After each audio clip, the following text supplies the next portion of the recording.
የዛሬ ዓመት አረፋን ያሳለፍኩት በብዙ መሰበርና መንኮታኮት ውስጥ ሆኜ ነበር።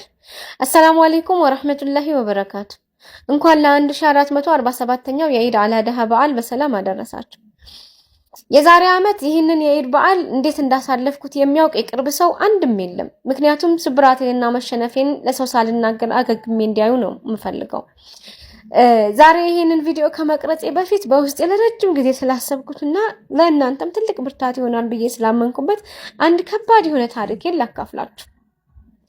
እውነቱን ለመናገር የዛሬ ዓመት አረፋ ሲመጣ እኔ በህይወቴ ትልቅ ፈተና ውስጥ ነበርኩ።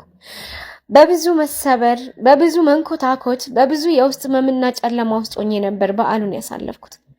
በተለይ የአረፋ 9ኛዋን ቀን ላይ የነበርኩባትን ሁኔታ በቃላት ለመግለጽ አልችልም። ወላሂ ነገሮች መውጫ ያላቸው እንኳን አይመስሉም ነበር። በዙሪያዬ ሰው አለ፣ ውስጤ ግን በጣም ተሰብሮና ባዶ ሆኖ ነበር። ይህ ከባድ ስሜት መቼም የሚያልፍ አልመሰለኝም።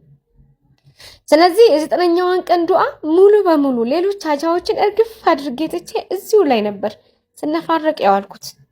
ይሄው አላህ መጠገንን ያውቅበታል። በብዙ ኒዕማዎች አካበበኝ። የእውነት መጠገንን ጠገነኝ። ሁሉም አለፈ። አላህ ካሰብኩት በላይ ሰላምን አጎናጸፈኝ።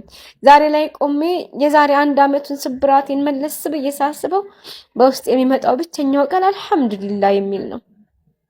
አላህ በሰጠኝ ሶብር ባሳየኝ መንገድና ዛሬ ላይ በለገሰኝ የውስጥ ሰላም ልቤ በምስጋና ተሞላ። ያኔ የማይታለፍ የመሰለ ተራራ ዛሬ ግን ሜዳ ሆነ። ፈገግታዬ ተመልሷል። የውስጤም ስብራት ተጠግኗል። ይህንን ታሪኬን ዛሬ ለእናንተ የማካፍላችሁ በምክንያት ነው። በአሁኑ ሰዓት በህይወታችሁ በሆነ ነገር ተሰብራችሁ ይሆናል። ነገሮች መቼ ነው የሚስተካከሉት እያላችሁ የምትጨነቁ ሰዎች ካላችሁ ተስፋ አትቁረጡ። አሁን ያላችሁበት ከባድ ሁኔታ ዘላለማዊ አይደለም። ጊዜ ይፈውሳል። አላህ ደግሞ ከእያንዳንዱ ችግር በኋላ በእርግጥ ምቾትን ያመጣል። እመኑኝ፣ እናንተም ልክ እንደኔ ይህንን ክፉ ቀን አልፋችሁ አልሐምዱሊላህ የምትሉባት ቀን በጣም ቅርብ ናት ኢንሻአላህ።